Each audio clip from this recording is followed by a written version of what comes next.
Hello and welcome. My name is Cynthia Johnson. I'm Vice President of Urban Promotion for Epic Records and a proud member of Brilliant Minds Collective.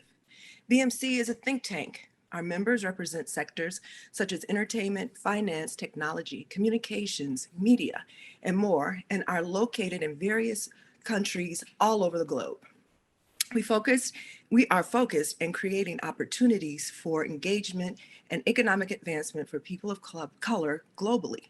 If you're interested in joining the Brilliant Minds Collective as a member, we would love to have you. Please visit our website, brilliantmindscollective.org, and join us. Our hashtag for the event, the link to our website, social media pages, and contact information will be added to the chat. Now, we ask that every participant kindly remain muted. No noise. Please note, this webinar is being recorded and your continued participation acts as consent to be a part of this recording and its reproduction in its entirety. We encourage you to post your comments and ask questions in the chat. Our administrator will ensure that your questions are fed to our speakers. Now, with all that being said, we are welcoming, with all that being said, we welcome you to our ongoing series, which is entitled Generation Who, Tools to Connect with and Address the Challenges facing today's Black and Brown teens and young adults. Part 4, the Metaverse, Educating Money-Focused Black and Brown Millennials on NFTs, Gaming, Web3, will be led by our fellow BMC group member, Black Dave. Dave Curry, also known as Black Dave, is a millennial, is a member of the Brilliant Minds Collective, an NFT expert, and a multidisciplinary creative, working at the intersection of anime, streetwear, rap music, and tech. He has designed and completed over 50 NFT drops and has also consulted on successful drops for V Hills, Citizen Cope, the Jamaican bobsled team, and many more. Dave has established himself as an in-demand speaker on topics surrounding NFTs. Dave, I cannot wait to hear what you have to say, but I'd love to introduce, and I'm so happy to introduce, Black Dave, Dave Curry. Take it away. Hey, thanks for the intro. Thank you guys for all joining. I am super pumped to do this conversation with David Kim today, talking about the NFT space and the metaverse, etc. David Kim is a video game and entertainment industry veteran. Prior to working at WDNY, where he is now, he was the head of interactive games for Sony Pictures Entertainment. And before that at 20th Century Fox. On the gaming side, he's worked and held executive publishing and brand marketing positions at Autumn Games, Vivendi Games, THQ, and Titus Interplay. So welcome, David. I know we have two Daves today, but we're just talking to each other, so this should be pretty easy. How are you? Yeah, hopefully not too confusing for everyone, but it's great to be here. Awesome. Before we get into anything, the first question I want to ask is, one of my favorite video games of all time, WCW NWO Revenge, was made by THQ. Were you there? That was actually slightly before my time. Oh, man. So yeah, they had already made those games. It's just a little bit before I got there. That's amazing. I growing up, I was one of those kids whose mom would constantly buy him the latest video game systems. And so for me, I've always been like a gamer at heart, and that's sort of moved into a lot of my art practice. So maybe before we dig in too deep, do you want to give the crowd a little bit of your history and your background? Yeah, absolutely. So I actually started in the music business, which I was in for about almost 10 years. Ended up the last job I had there was with one of the labels under the Universal Music Group, which got closed down after the merger with Polygon. And then I ended up going into Web 1.0 for right until the big crash happened with Web 1.0 and the .com crash. After that, I got into video games, which is something that's always been a lifelong passion of mine. And, I really have been working in video games for like, close to 20 years now. It's interesting because when I joined Wax, the focus on the blockchain and NFT space was all on collectibles, and that was sort of the big thing. That's where everybody was really, working on and making their money. And that was only earlier this year. I mean, that was like March and April when NFTs and blockchain really started blowing up. But now, about 8 months later, it's really starting to transition into being, the metaverse and games again, which is kind of really great for me because, at the end of the day, that's like one of my, big passions is video games. I love it. I guess maybe we'll dig straight into it since we're talking like NFTs in the metaverse for the majority of the conversation. I would love to hear sort of your elevator pitch version of describing what NFTs are to people who may not have heard of them. Yeah, so most people think of NFTs as art, right? I mean, that's kind of what everybody has been exposed to, and it's like, well, it's digital art. It's not digital art. Digital art is just one of the many uses of an NFT. An NFT is a set of immutable data, which is stored on a blockchain. It's recorded on a blockchain, and that NFT can be used for a lot of different things. It's basically, again, a set of data. There's, when you think about art NFTs, there's a piece of art that's a part of that data. But that data can also be used, and I think in a metaverse sense, what it's really used for is as essentially a digital key.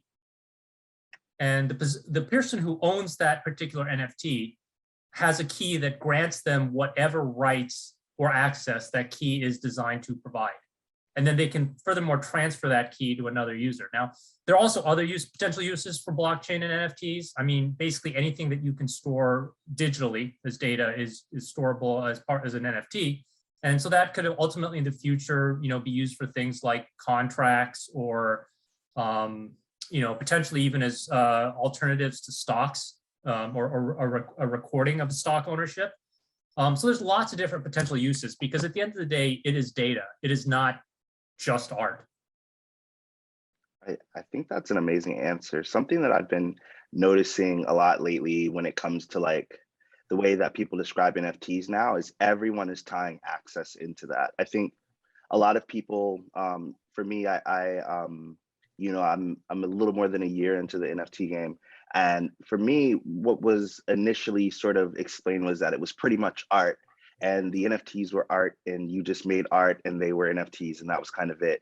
And I feel like especially maybe in the recent like 4 or 5 months, a lot of people have been really realizing that NFTs are actually just a token and that grants access based on who owns that token and then that token is transferable. When I give my elevator pitch, I always call the blockchain a big spreadsheet that just tracks all the data that happens within that space. And so just in case anyone needs like well, what is the blockchain? I like to think of it as a huge spreadsheet that just keeps track of everything that happens that uses that specific space. So, a lot of blockchains exist out there that sort of work in their own individual ways, but they're all really similar in the sense that there is a way to publicly explore what's happening within it. I got into the NFT space through Ethereum, and David is over at Wax doing a lot of things over there. Can you, well, I guess before that, I know a lot of people who are entering the NFT space, especially like people of color, people from underserved communities and things like that. One of the biggest barriers into getting into NFTs is the financial aspect.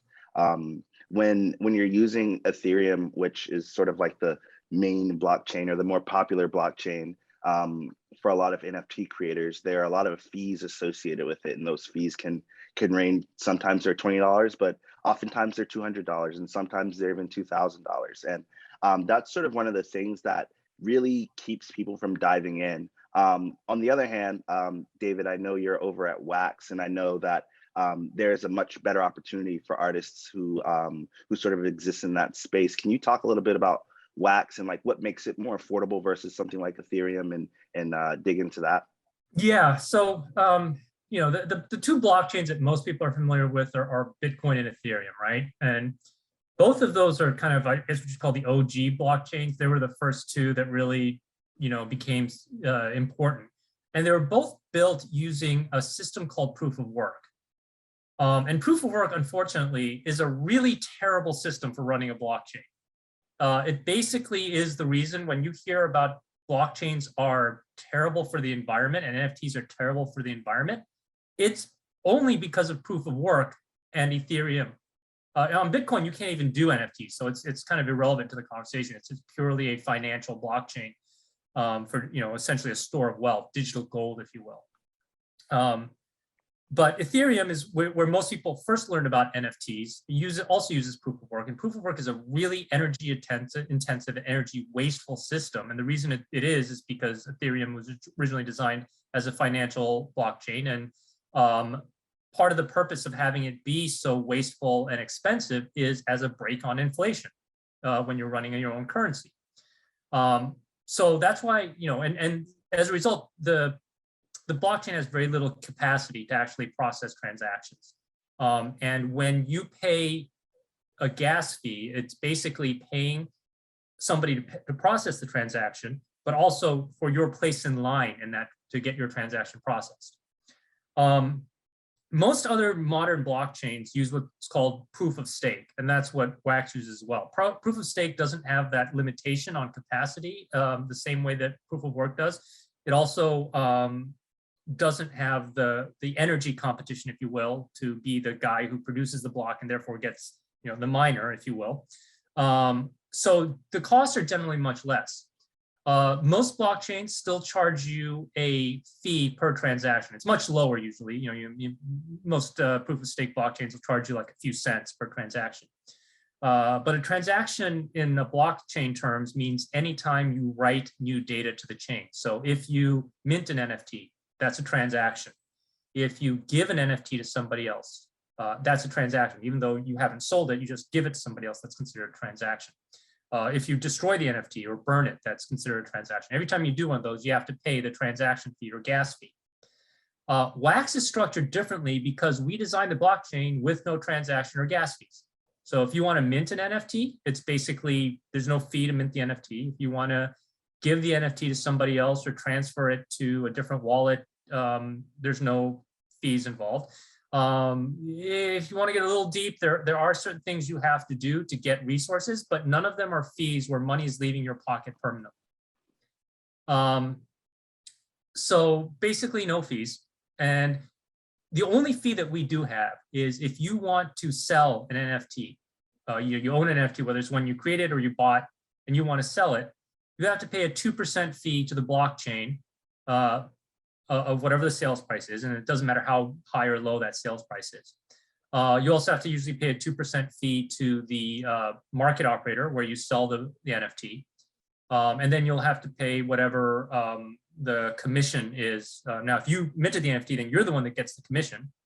And if you're selling an NFT you bought from somebody else, then you're gonna have to give up your whatever the commission fee is. So usually it's 2% for the blockchain fee, 2% for the market fee, and then most NFT creators set their commission at someplace around 5 or 6%.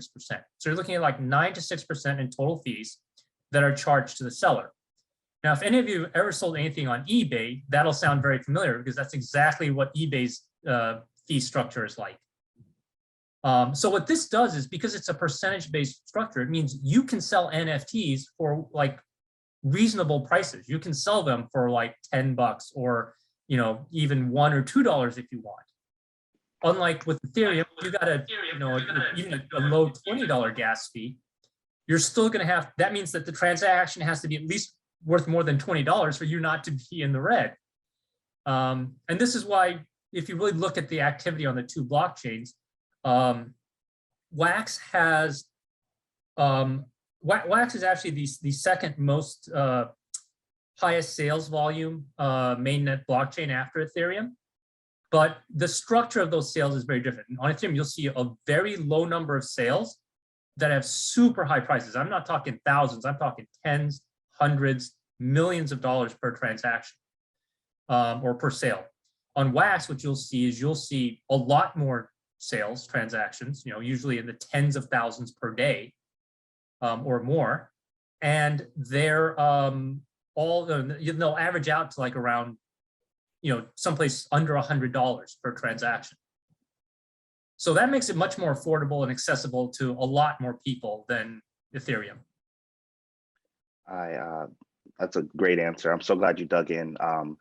Comparing proof of work to proof of stake. I know for a lot of people who are entering the space, they know that there's a lot of pushback on the environmental aspect. They know that there's a lot of pushback on the fees aspect. And so when I'm introducing people to NFTs, I always try to say, hey, look, like, yes, Ethereum is like the big transaction place, but there are tons and tons of places that you can go to that are good for the environment, still have an opportunity for you to bring in some money off of your creations and participate in this new technology, in this new space. So I appreciate that big answer. One thing I want to say to anyone listening, towards the end of the conversation, we'll have a Q&A. So if you guys do have any like NFT type questions, I'm sure, we won't mind answering them. I've helped tons and tons of people get into this space.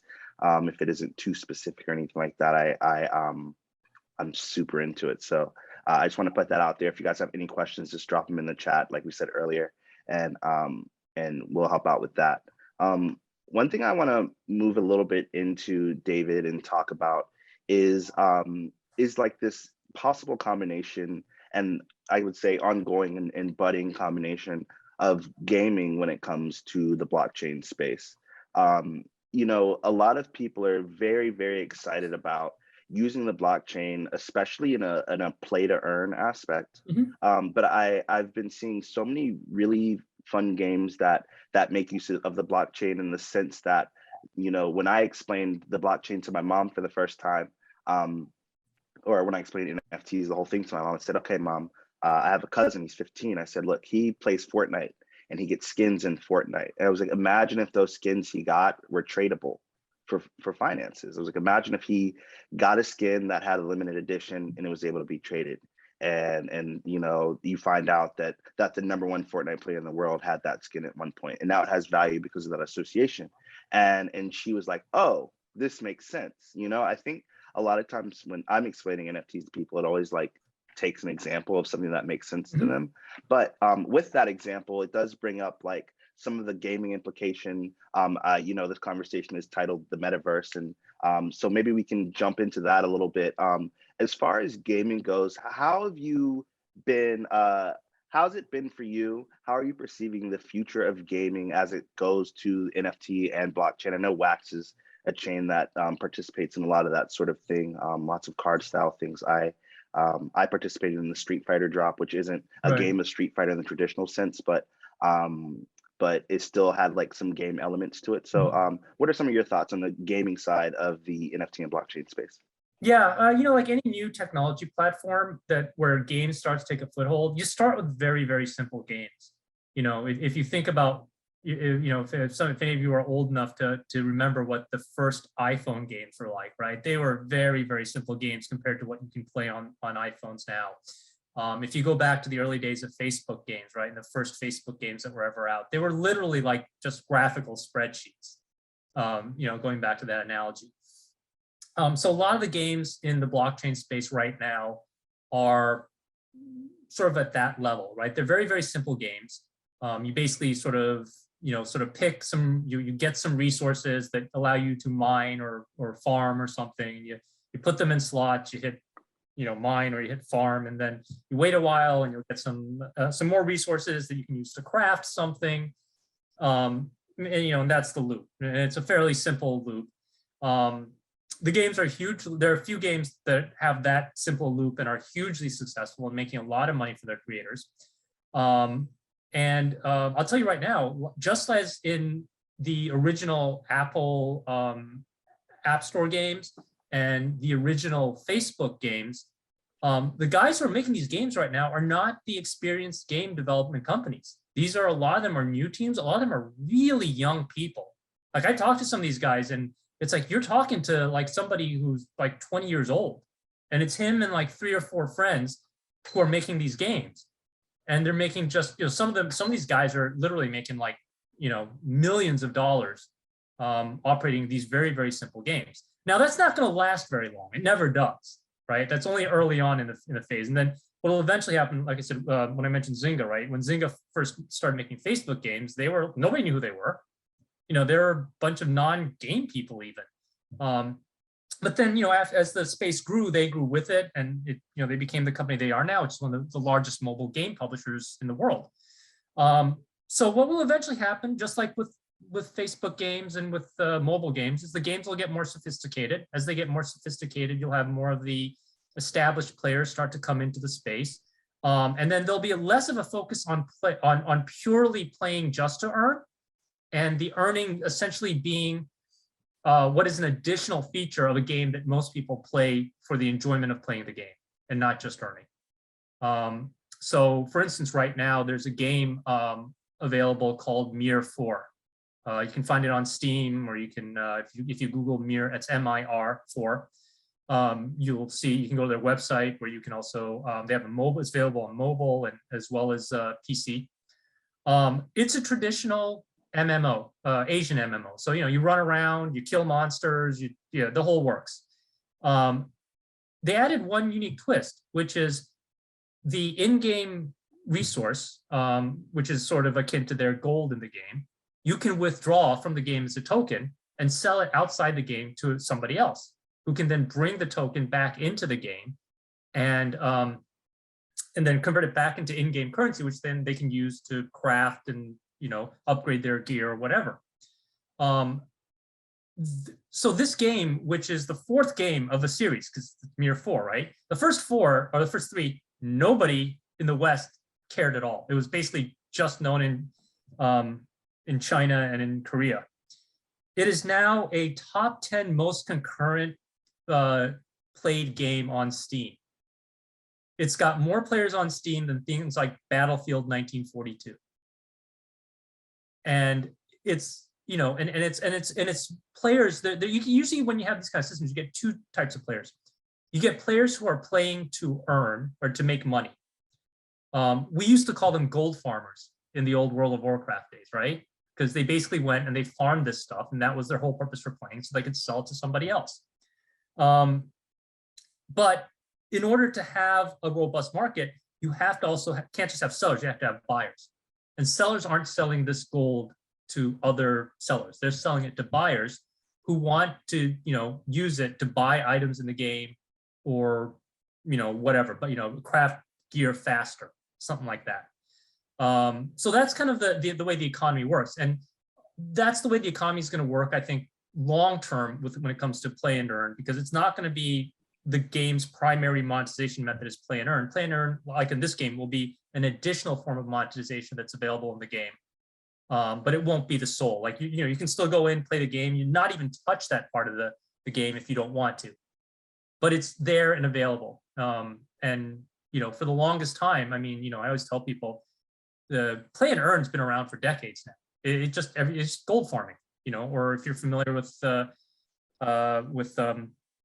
Counter-Strike, it's skins trading, right? That's what it is. It's just that it's legitimized and handled through a blockchain, so everybody is in a much safer space against being ripped off or as long as you don't give away your credentials or something like that.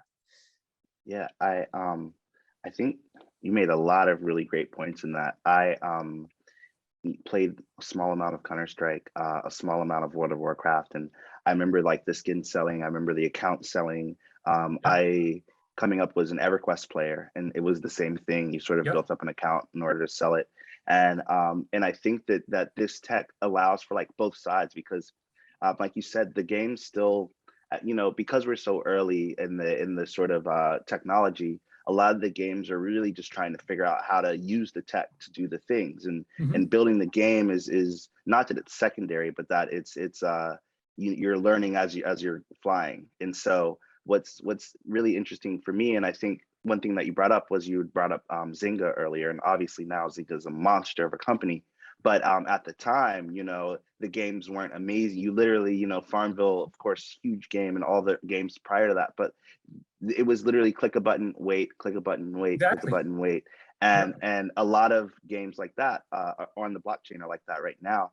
One question I have, I guess, is, like Zynga, do you imagine that individuals who start companies within the blockchain gaming space will eventually be the next Zyngas in that sense? Yeah, I absolutely agree. I think that's absolutely what's going to happen. You see it happen every time, right? The companies that like Zynga that were early in Facebook, they were nobodies when they started. Now they're established companies. Same in the mobile space, right? The companies that are dominating the mobile game space are not the companies that were dominating console and PC. When you think about, Zynga for one on Facebook, but, if you're talking about your Scopely's or your Kings or I mean, obviously they're part of Activision now, but before they were Activision, they were still became a huge company. Supercell, none of these companies existed before they started making mobile games. And they started as, early on in the space before, the major, players came in. And then that allowed them the space to essentially grow and become major players themselves. I think that's kind of the biggest thing about like a lot of what we're seeing in this space is it's creating a lot of new opportunity for people who maybe like missed the boat of whatever era of tech we're in.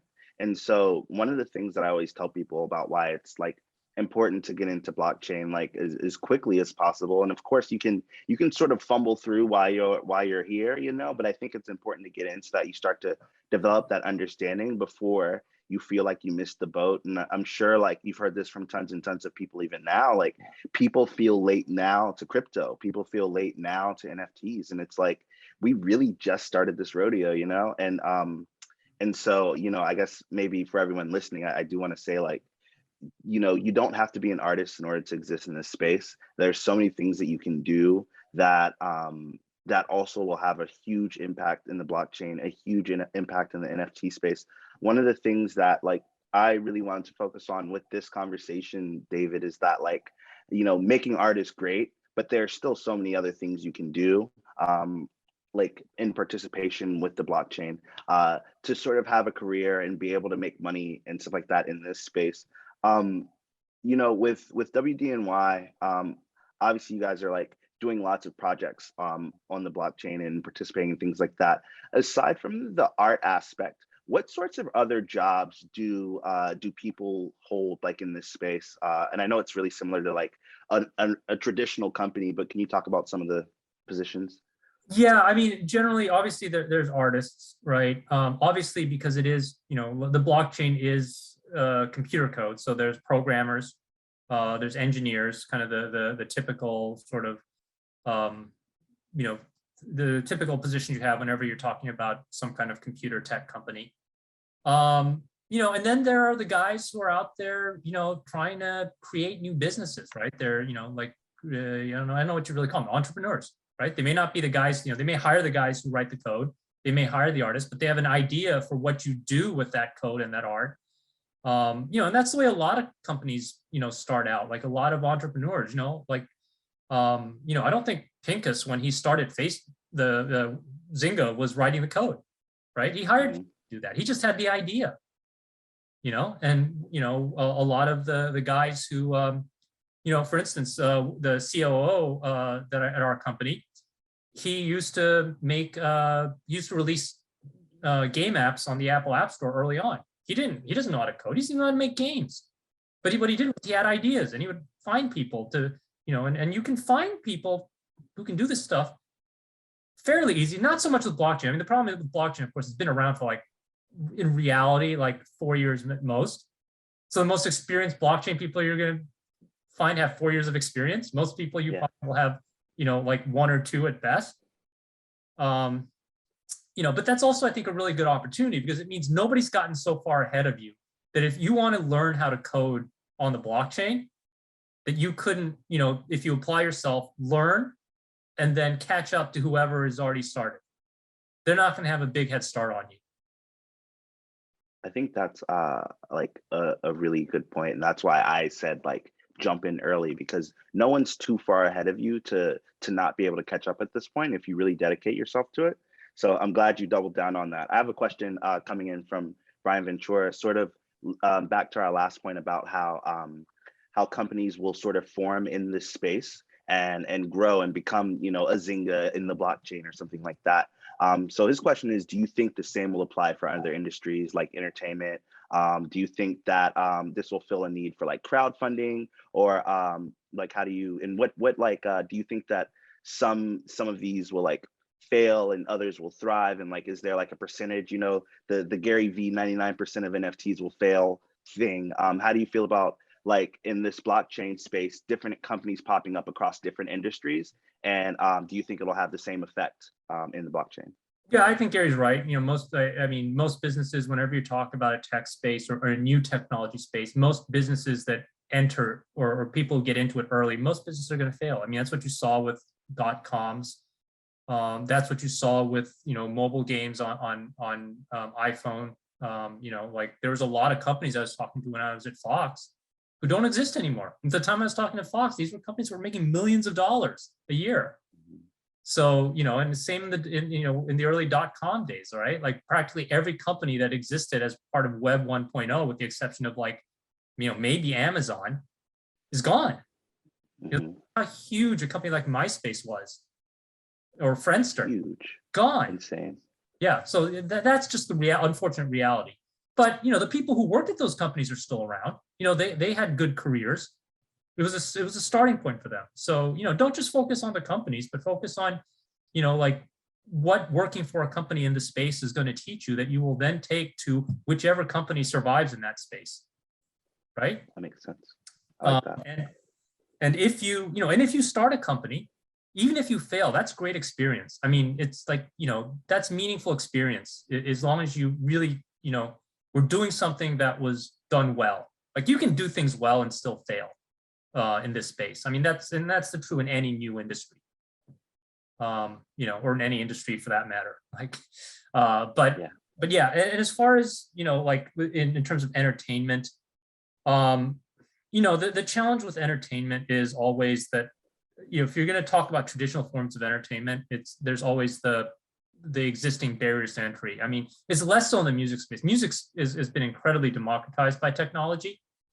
You're seeing less democratization, say, in films, because, you know, if you want to shoot a live film, it's still the same process as the way they did it more or less like, you know, 50 years ago, right? That hasn't changed. You know, the equipment may have gotten a little cheaper, but you still have to gather a lot of people together. You have to, you know, find locations, coordinate times, etc. The game space tends to have an interesting cycle of, as I've noted before, you tend to build up a very complex game infrastructure that's necessary to make a game on the existing technology. And then when a new technology comes along, everything gets simplified again. And just like we saw everything get simplified when Facebook came along, and then everything got simplified again when mobile games came along, now everything's got simplified again for blockchain. And that's where opportunity comes in, because the barrier to entry is not there anymore. I've been seeing that a lot, you know, on my side in the NFT space as someone who focuses on making music. You know, there are a lot of talks and promises about being able to reshape the music industry as we know it and things like that. But one of the things that I've been seeing that is best about it is that we sort of now have an opportunity to like break algorithms much more than we do like create a lot of other opportunities. I think the things that we're looking for as artists, of course, you know, is ownership, and not having people in between us and our money, and us and our consumers, and us and our data and things like that. And you know, the blockchain provides transparency for that. But when you think about companies that are springing up and trying to exist in the music industry, that will exist in the blockchain, the Web3 music space or whatever, a lot of what's happening is still very, very clunky. A lot of what's happening, you know, still has a lot of growth to go through, a lot of transformation to go through. There's still a lot of, you know, people think that because something's a smart contract or because it's coded that it can do everything. And they're like, okay, so if my song gets played on Spotify, can it pay everyone who has my token?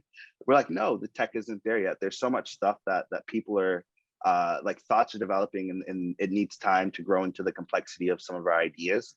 And so I absolutely agree with you. I think, you know, it seems similar on this end. I think this is really when it comes to music, like a really big opportunity for a lot of artists to find a new way, and all entertainment. I think the same thing with film, and I know one of the things in the question from Brian was about crowdfunding, and I've been hearing more and more about films being crowdfunded through NFTs.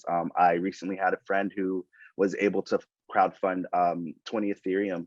It took him about 6 weeks to do, just going hard in the NFT space, talking to people. And, you know, at the time, you know, it's around $90,000 to help put together a full strategy for an album he had already released. So I think that the opportunities are here. A lot of the businesses that you run into in industry so far, like super clunky at the beginning phases, so not too in depth. They're just trying to prove that the use case works. I think that's the thing about this era.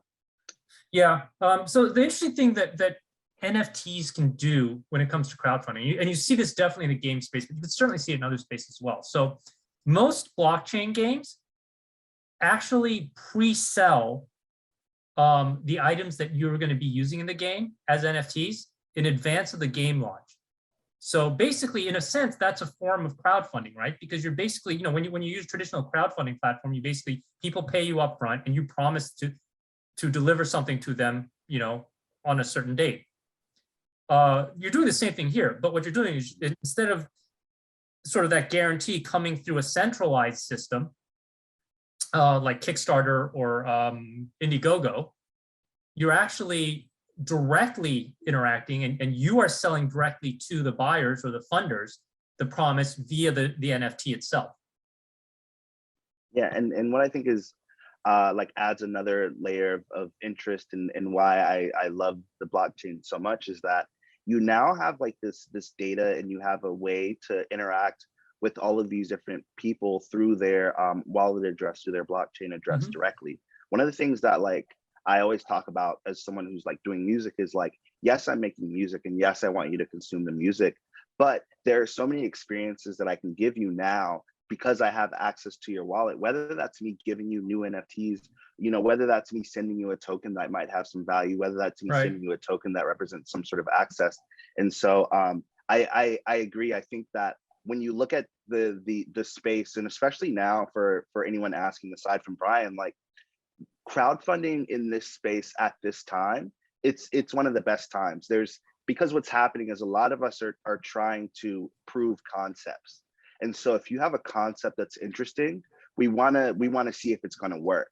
And so my advice to anyone who's looking to get anything started, and money might be in the way, right? Like try a crowdfund.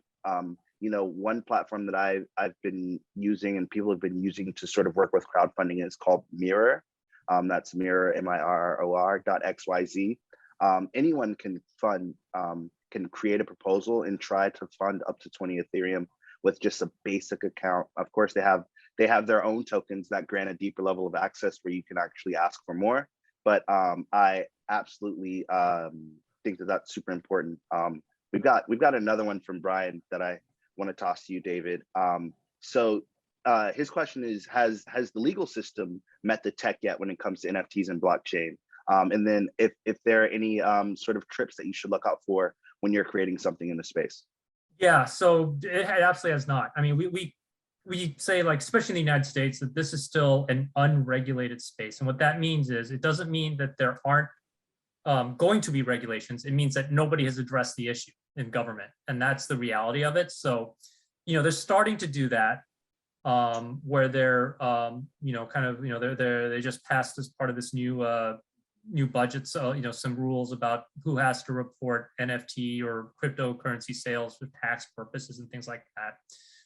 The biggest outstanding question is, what exactly is an NFT? You know, there's some people saying, well, NFT is a security. Well, it's not a security. It's not a security any more than a piece of paper is a security. It can be, you know, if the piece of paper is used for a stock to represent a share of stock, yes, then it's a security. Yeah, but you know, but you can do a lot of other things with paper that have nothing to do with securities. The same with blockchain. You can do a lot of other stuff with blockchain that is not, you know, that is not a security. You know, the fear always with government and technology is that government tends to be very old people who are not very tech savvy. So, they'll write bad laws because they don't understand the technology. And then, there'll have to be this long process through legal action and lawsuits to kind of unwind those bad laws. The one thing right now that you should absolutely avoid, and there's a lot of people who won't talk about it and try to do things, are things where you are creating a security even though you don't realize you are. So the concept of fractional ownership through NFTs is something that we will not touch. We advise everybody, don't even go there. Don't even go there. And if you are going to go there, then you better hire some damn good security lawyers to figure it out, because if you just do it, you're going to get yourself into a shitload of trouble. Sorry about the language, with government regulators in the financial space. So that's one thing to avoid. But if you're just, creating games or creating, or creating, art NFTs or NFTs that are used as essentially membership tokens into a club that you're forming or whatever, you're probably pretty safe there in terms of not running afoul of securities laws. I think, and this will be like sort of another like question that came in. Like, the question is that sense of ambiguity in the current, like, to our benefit to use? And like, one thing that I think about a lot with that, when I think about all of the different things that are happening in the space, and whether, like, tokens that grant access can be viewed as securities or not, in a lot of ways, a lot of people really try to be super particular about the language that they use around what a token is, and without regard to that value, right? Like, it's saying, hey, this token does it like cost money to acquire and may grow in value later, but it's actually not about money, it's about access. And Exactly. A lot of people are trying to use that wording to change what they're up to. Yeah, and access is fine. The issue where you're going to start running into an issue is, as part of that access, are users guaranteed, a portion of the revenue generated from sales and things like that? Because that's where you start getting into the idea of this may be a security, because essentially you are selling a share of the club, right? But if you the club entirely and the NFT is just a membership that is key that allows you inside the clubhouse, but you get nothing beyond that, or whatever benefits accrue to members, but there's no sort of financial, anything that can be construed as financial stake or ownership in the club, then you're probably, like I said, I'm not a lawyer, I'm not a accountant. Oh yeah, this is not legal advice. Yeah, these things are not even, like, there's not even laws written for a lot of them. So, just the best idea is to avoid anything where it looks like you're giving somebody partial ownership in something via the NFT, what we call ownership. Yeah, I absolutely agree. So if you need a second voice on that, I think just being sure that what you're making isn't designed in a sense that people feel like they are also the owners, like, oh, well, I own this company now as well, and things like that. And so I think that leads maybe to like one of the, I guess, further points.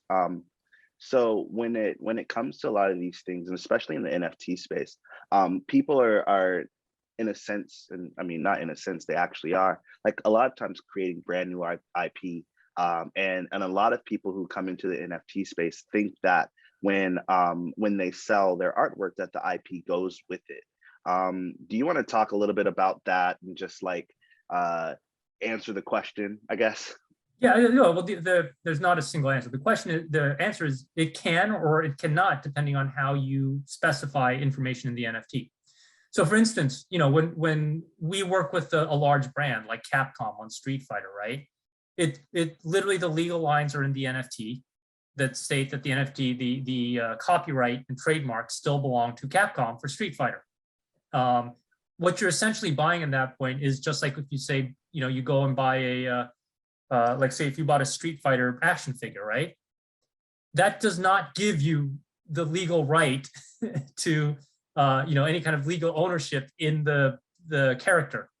It's just literally gives you the right to own that piece of item for your personal use, and to resell that item to somebody else. Same thing with the NFT. You can set, you can specify in the NFT that this does not transfer any IP rights. All it is the right for you to personally use this for your enjoyment and to sell it to somebody else, resell it to somebody else. We include that in our terms of service when we do an NFT collection, and the copyright information is in the NFT. Now, you also could, if you wanted to, transfer ownership of the IP with the NFT. You just have to specify that in the metadata of the NFT that the bearer of the NFT is the IP owner of the image or whatever is contained in the art in the NFT. So you can go either way. But I think you should specify what your intention is when you mint the NFT. yes, absolutely. I think one good example of this transference of IP and actually a somewhat limited transference of the IP is recently Timbaland had started working with a group of rappers that use an NFT collectible called the Bored Ape Yacht Club. And while the people in the Bored Ape Yacht Club have no ownership over Bored Ape Yacht Club, the entity itself, their individual avatars that they receive as a part of the NFT, they can use for commercial projects. And so with this, the people who actually own the specific apes are participating in this rap group with Timbaland, which I think is super, super interesting. And so I think we're going to sort of lean into this world where some things you'll be able to sort of create your own stories around. There are even situations where certain characters, NFTs, are becoming are like signing talent deals, and now this one NFT is represented by an agent to be used in commercials and to be used on television and stuff like that. So I think maybe to sort of like round out the question that Tempisa asked, like, when it comes to IP, it's all about what you decide when you're creating. On the second end of the question, what she asked was about everyone who's involved in the creation of something. I think for me, my sort of thoughts and answer to this is that, if I were to, for instance, shoot a music video, when the music video is finished, I'm the owner of the music video. That's how I think about it, right? And everyone who participated in it hopefully was paid for the work they did up front. However, you do have the opportunity with this to sort of write these people into the code and say, hey, look, like, let's all shoot this and let's sort of break up whatever the sell from this is. I don't know if you have any like expanding thoughts on that, like when it comes to groups working on projects. So here's the thing is, you can actually do that without a blockchain, like like when you're an example of like shooting an NFT, right? Every single person, or music video, every single person who works on that music video should sign a contract. That contract should specify whether they're doing it as work for hire, and therefore they have no claim in the in the project, or whether they are somehow their participation gives them a certain percentage ownership of the project. Literally, that's an agreement that all the parties involved make with each other, right? So you can do that with or without NFTs. It's not necessary. You can just do it through the form of traditional contracts. What you're talking about sort of is a double-edged sword. So you're talking about the NFT essentially automatically distributing the funds via preset share in the smart contract to multiple different parties. That's actually not as technically easy to do as you would think. Most smart contract protocols really only allow a certain number of people to receive a share of the sale. So for instance, actually on Wax, there's 2% blockchain fee, there's the marketplace fee, and then there's the author commission. The author commission can only go to one account. So it can only go to one wallet. So whatever wallet that goes to, now whoever owns that wallet, if they have an agreement with a bunch of people to share what comes into that wallet, they can do that, but they have to do it manually. It's not something that can be written into the smart contract. Is it possible to write smart contracts that can do that? Yeah, probably. But it's probably going to be a chain of contracts that you have to write as opposed to just one contract. So it gets a little more complicated. Absolutely. I think it's the idea of collaboration in the space is so beautiful, but I think this also plays into the idea earlier that I was talking about like being sort of a fresh industry and things being a little bit clunky there. Systems will appear for sure that handle a lot of these things, and part of it too is like we don't want it to be so bad that it feels unusable or bad to use, and so you just sort of have to go through what you go through until we get there. And so I appreciate that answer. I've got another question coming in, and we're just kind of, I'm bouncing between questions and Yeah, it's conversation. fine. Cool, awesome. Another question that comes in from Taish actually is, how do you determine a successful launch versus an unsuccessful launch? And could you maybe walk us through like what a launch looks like for you, and maybe talk about a recent one that you've done? Yeah, so there's no single answer to that, right? I mean, what is success is always relative. It's relative to expectations, it's relative to, what was your investment in the project in terms of time and money and labor and all that kind of stuff. We've had projects that we consider successful at all kinds of scales. So for like MLB, we sold literally millions of NFTs for millions of dollars. What would be considered successful there is a much higher bar. When it came to like Funko Pop, they do drops at various different sizes. They've done drops where they're selling about $500,000 worth of NFTs, and they've done drops where they're only trying to sell like $100,000 worth of NFTs. Both are successes for them because that was their goal and expectation going in. We've been doing the sort of NFTs with the Blade Runner animated series, right? Where every week we drop some new NFTs from the episode that week. And we're only trying to sell like, about sometimes on like, I think $10,000 to $20,000 worth on each drop. So, it really comes down to, what's your expectation, what's your goal, and what's the amount of work you put into this thing to determine whether it's, what constitutes a level of success. Mm-hmm. I think, that's kind of one of the interesting things about tying, especially tokens to like specific IP. And I actually am watching the Blade Runner show week to week, but not collecting the NFTs, but I will next week. They sell out fast, just so you know. They sell out. So I have to fight for it. Yeah. Okay. Thank you for the warning. I think when you're like tying things, especially to existing IP and something that has such an insane fan base, like Funko, for instance, huge, insane fan base in the real world, and leveraging that over to NFTs and trying to build excitement in the Web3 space and create something that sort of has this long-term value as well. I think that success does look different. And I think for a lot of these companies entering this space, what sort of advice do you give them? Are you saying to them like, and of course this is kind of obvious, but like, you get what you give, right? And so, when you think about Funko and how especially Funko is like a largely physical collectible, what sort of advice do you give to sort of these already existing IPs that come into the space or want to start moving in this direction? Yeah, so there's a couple of things I usually tell people. One is, the reality of this space is that it's still very, tends to be dominated by younger, not say younger, right? I'm talking about like people who are probably like 18 to, maybe 40 at the top end. And it also tends to still be predominantly male. So if you have an IP that you're thinking about, well, will it make for a good NFT or not? Think about that, whether it's the right audience, right? I mean, that's kind of important. We did a collection a long time ago with the Bratz IP, right? Which was just a complete misalignment. Actually awful. So that's one thing to think about. The other piece of advice that we're starting to give everybody is don't be making and selling NFTs that are purely just collectibles.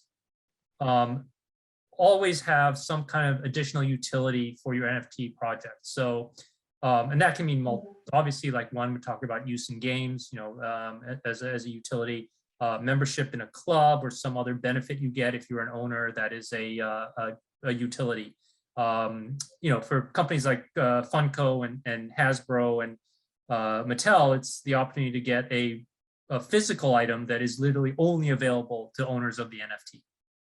Right. So, the idea of NFTs is pure collectibles, having a lot of value and appreciating value right now is not, I think something that's really working. I think, and that makes sense. It's an evolution of the space, right? It's an evolution from what's the simplest thing we can do that's an NFT? Well, it's a piece of art. But once people start doing more sophisticated stuff with it, everybody is no longer satisfied by that little first initial simple thing. And they want the fancier thing. And the fancier thing right now is some kind of utility. I agree. You know, on Twitter, I I am a guy who makes a lot of hot takes, and one of my recent hot takes in relation to the music space is that like your music a lot of times isn't enough. You know, you have to offer something else with that music, and I think it's just because of the maturation of the space right now in that direction. You know, is towards some sort of use outside of the thing that it is itself. And so I think, you know, and in that conversation, I was talking about this idea that while you know, it does matter who owns these things, maybe and possibly in the super long term to say, hey, like, you know, it's 2030 and you can say, yeah, back in 2021, I bought this, you know, Right. and there's value in that. But that fact doesn't sell things in the current moment. You know, I think a lot about like vintage like toys, like maybe an old Star Wars toy from like the first film.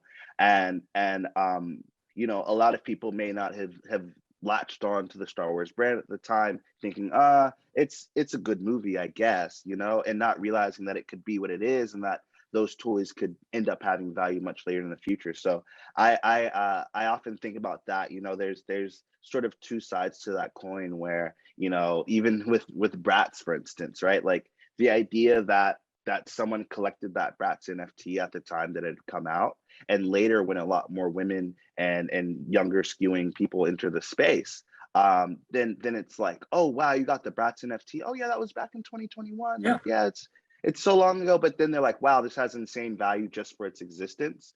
But I think that doesn't happen until the space matures to that space. Yeah, and I think that's kind of, you know, like that applies in any collectible space, right? I mean, even when you think of things like, you know, baseball cards, right? Baseball cards go through their ups and downs of, you know, there's strong interest in them. And then for some reason there isn't, right? I mean, you know, like if you think about right now, like the price of Pokemon cards have gotten insane. But there's periods, you know, where Pokemon cards really didn't sell for more than whatever you originally purchased them for, you know, like what, you know, whatever you buy them in packs for, other than a few really, really rare ones. But now it's, you know, and it goes in cycles. I think that's the case with any type of collectible, and it'll be with NFT as well. Like, you know, part of what drives the value of a collectible is nostalgia. It's hard to have nostalgia after 1 year. Yeah, exactly. I think like that's such a huge point. A lot of people, you know, without regard to what sorts of things we're putting out, a lot of them still are collectibles. And a lot of people are like, well, I'm making art. I'm like, yeah, but like the art is still a collectible in a sense. Even something that's one of one is still a collectible. And I think that's worth noting and like worth keeping track of as you know, you guys are tracking through the NFT space and going through whatever journey that you're going through. So yeah, I have another question coming through. What challenges are Black and brown young adults facing in this space, and how do they overcome them?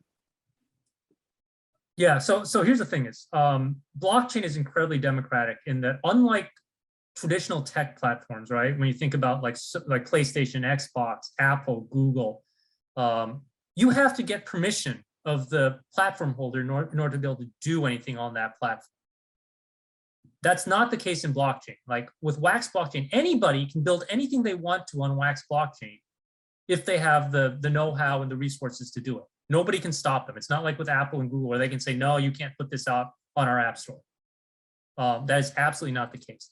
So that is great opportunity because, you know, nobody sees whether you're brown or, you know, black or yellow or red or whatever, you know, and nobody can say no to you. You can just do it as long as you have the ability and know-how. Now, the challenge, of course, is that it's tech.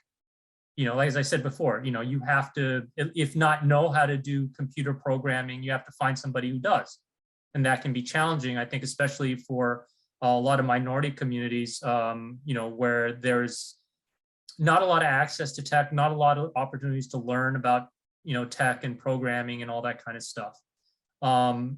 But again, I think where there's opportunity here is that there's nobody who has a lot of experience in blockchain programming. I can tell you right now, coming from the game space, a lot of people who are very sophisticated game programmers, it doesn't convert to blockchain necessarily. So you're kind of on, you could have somebody who's an experienced programmer who's used to programming in like, whatever, Windows or for PlayStation. You put them on a blockchain and they may have a slight head start, but it's not a huge one. So, you should really, like if you're interested, you should try and learn. I mean, there's obviously now with the internet, there's so many places. I mean, you can go to so many different websites or even on YouTube, find people who are, providing instruction on how to do things. It's kind of a Wild West, and the Wild West is great in that, nobody has a big advantage. The Wild West is bad in terms of there's not a lot of organization. So you have to kind of put in the legwork to find and learn what you need to learn on your own, because nobody's, there's not a course there a lot of courses out there that are structured to tell you how to do things and certainly teach you directly. I think I absolutely agree. One of the things that I think is a huge opportunity for all sorts of people in this space is to just make stuff. One of the hardest things I will say that, and this is something that I learned in college, especially, right? Like I always say that college, like for me, I've got a degree in marketing, and I always say college didn't really teach me how to do anything. It just taught me how to find information. And I think finding information is one of the hardest things that happens in a lot of minority communities, just because we never know where to go to look for information. But with this, I think, there are several courses, and I hope after this, I'll send out some resources that can help. But even for me, going into YouTube and typing how to create a generative NFT project code, typing something and put code at the end.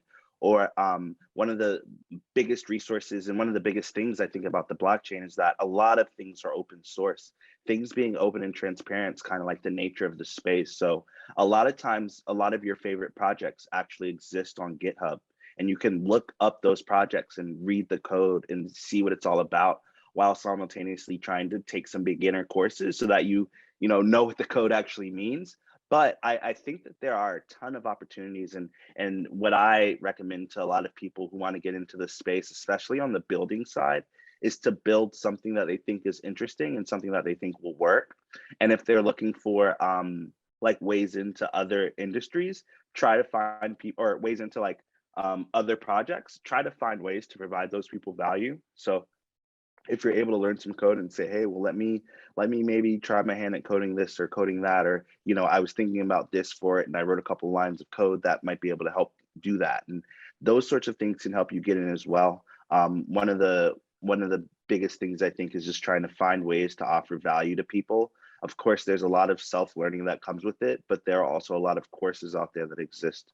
Yeah, and let me tell you something. One thing I see a lot is a lot of the big companies out there right now want to do NFT projects, but they literally don't even know how to mint an NFT. If you learn, like there's stuff that you can learn to do without actually writing code with regards to how to mint NFTs and how to use certain tools that already exist to create NFT collections. If you just learn that, you can probably kind of set up a shop. And it's crazy, but there's people like, literally, there are people who were assistants 8 months ago on an NFT project who went out, and now that they know how to do it, set up their own shop and are selling themselves as NFT experts. And they get clients who, because they know how to mint the NFTs and how to distribute them, which is not programming, they're experts relative to everybody else. Yeah, I recently worked with the Jamaican bobsled team on an NFT project, and they were like, "Oh, Dave, you're such an expert." I'm like, "Guys, we're really just clicking upload and and setting a price. Like we're not doing too much today, But I think that it still provides so much value to those entities that a lot of times it would because of like a lot of people that they have to go through or get things done or whatever the case may be. Like you really start to realize that some of your basic understanding is actually a lot more in depth than you think. And I think that's super, super important. To that end, David, we've got a lot of like teachers and students, educators in this space today. Do you mind maybe talking about some of your personal challenges through your career, from music to gaming to blockchain that you've been able to overcome, and maybe give some tips to them, some little tricks, maybe some one-liners or something? Yeah, I think there's a couple of things that I generally tell people. One is try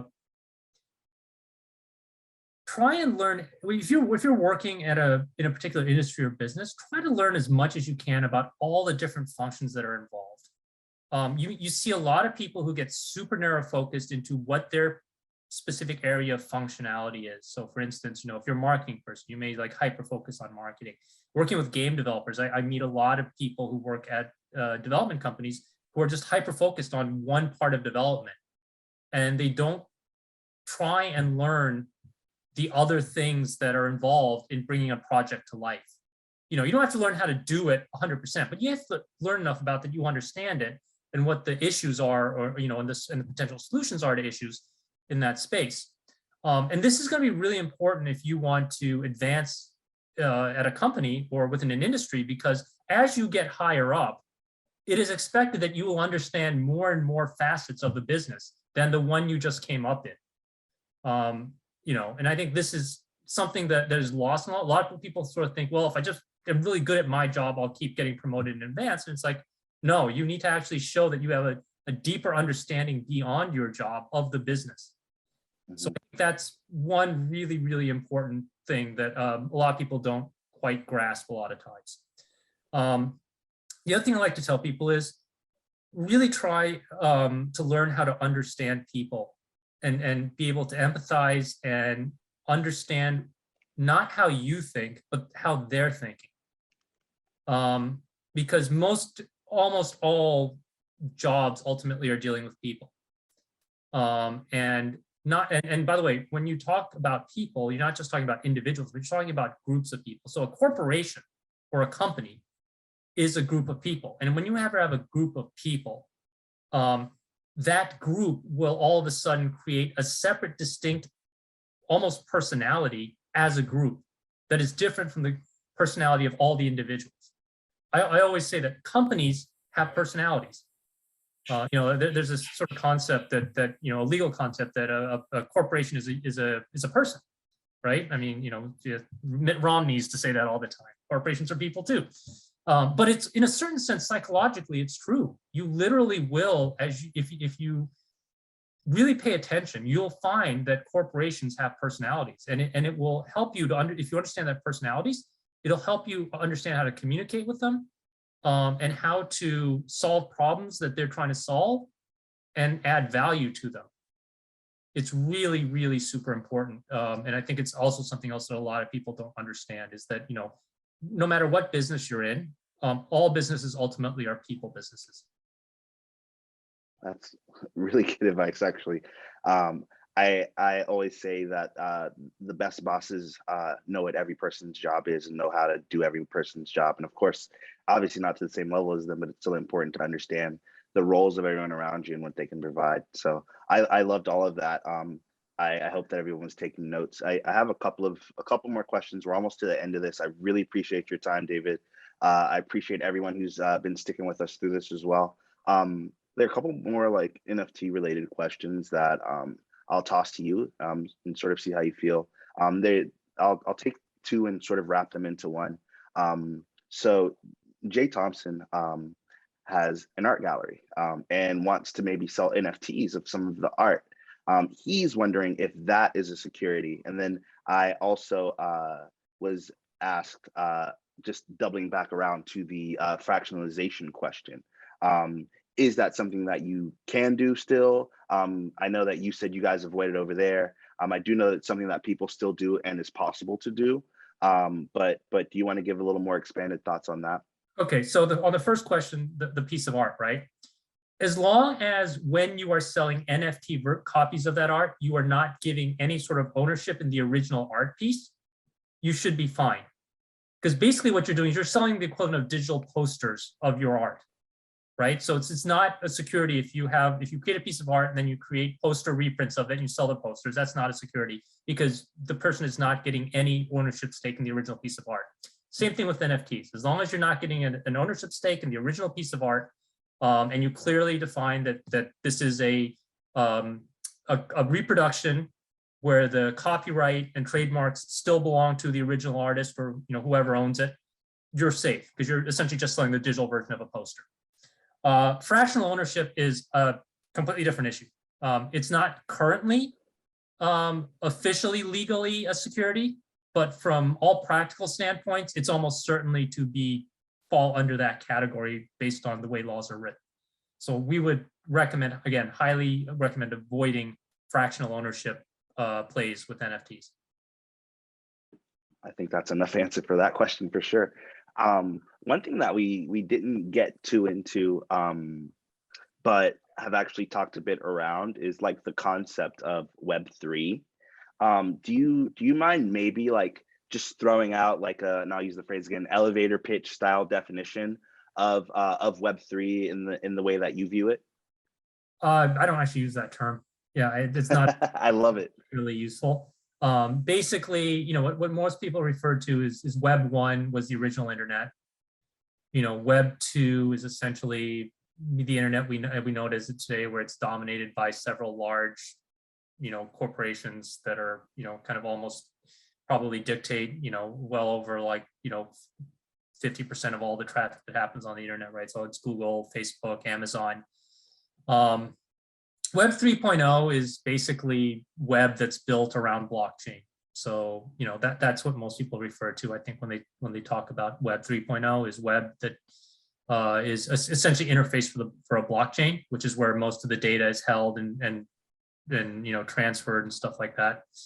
It's in my opinion, it's sort of a weird little catchphrase that just refers to blockchain.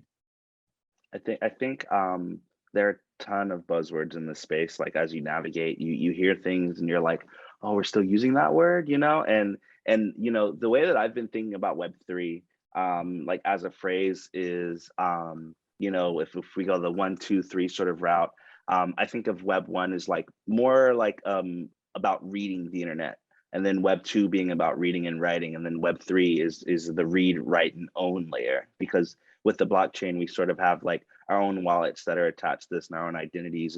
And not that we're, you know, owning things, we are owning tokens that represent things. And that sort of comes with its own set of special things. Like even, you know, even today, right? I intend to attend an event that requires you to hold a certain NFT to go to. And so you get to the door, you scan the NFT, or that you scan the wallet, and then you're in, you know? And so I think that's like sort of what I see about like the read, write, own sort of concept. Of course, like, you know, in Web 2, the web that we know now, you could do all of these things, but it's not owned by you, the access token itself, even though it is like within an account, but the company may own the account, right? And so I think that there's like sort of this thought process around like, we sort of own all of the things that provide access to us. And, you know, when I think about Web3, I think a lot more about identity. I think a lot more about the individual wallet and how special that is, as opposed to like the buzzworthy activity that a lot of people use to get clicks on Twitter. So I understand why you avoid the term wholeheartedly, you know, but it wasn't the title. I wanted to make sure that we touched it and sort of briefed on that. But I feel like, you know, what we've been talking about this whole time is what Web3 is, right? Like it's that idea of being able to create tokens of things. It's being able to use those tokens to grant access, to provide opportunity. It's the opportunity to work from me to you directly with no one in between us, whether that's me sending you, you know, sending you Ethereum or sending you Wax or sending you an NFT or sending you whatever. There's no one in between us who's stopping that process. And so that's how I like to think about it. So I guess like, I know we're coming down to the end. I want to come back to another question from Jay, the art gallery guy. Okay. His question was, like, so is he able to auction the art as an NFT for the gallery? And I know that teeters into the physical digital aspect of NFTs. Yeah, so if what he's asking is, can I do an auction on an NFT site for an NFT, which is a representation of the physical piece of art, with the idea that the person who wins the auction not only gets the NFT, but gets ownership of the physical piece of art? Yeah, that's not, you know, that's still fine. That's not fractional ownership. That's, you know, it's just basically a different way of selling that art, but you're still selling that art. I think that's that's a perfect answer for Jay. Um, yeah, I think we're coming close to the wrap. Is there any final thoughts you want to give to us? I guess towards the end of this now. Yeah, I would just say, look, if you have any of the time, inclination, or desire to really step into this world, you do it now. I mean, these sort of open opportunities created by technology usually come around like once a generation. It's been a little more frequent recently. They've come around about once every 10 years now, right? Where you had the original web, and then you had, Facebook as an opportunity for building business. Then you had smartphones as an opportunity for building businesses through apps. And now you have this opportunity, but it may be another, 10 years before this kind of window opens again, where things are so open, where nobody has a major advantage, and everybody is kind of on a level playing field. So you really should, if you have the ability right now and in any way, shape, or form to dedicate your energy and time to it, you really should, if it's something that's of any interest to you. Awesome. I think that's a perfect way to wrap things up. I do know that we'll be putting together, Brilliant Minds will be putting together an email afterward that sort of comes with a few resources for everyone listening. I'm just going to give you guys some links, and we will have a version of this for you guys to come back and listen to in the future. I really appreciate everyone's time. It couldn't have been done without you guys. Thank you, David, once again for joining me. You've dropped a lot of gems. I really, really appreciate it. And yeah, I guess that's it. If there isn't anything further, we are, and just for everyone who signed up, when we send out the information, we are actually going to try to send everybody possibly their first NFT through what's called a POAP, which stands for Proof of Attendance protocol, the other piece protocol, and we just want to send that sort of as a badge of your attendance. It's the sort of token, and this is one of those things when we talked earlier about, like, down the line you'll be able to look back at this and say, wow, I was there, and there's value in that. And so we want to make sure that we get that down to you guys as well. We're just waiting on it to get approved, and we'll have that also send the email with the information again. Keep your emails open, because this is just part one of a multi-part series that we're dubbing, the Metaverse, but it's really just focusing on blockchain and NFT. Thank you again, David, and everyone have a good one. Thank you, everyone. It's a pleasure.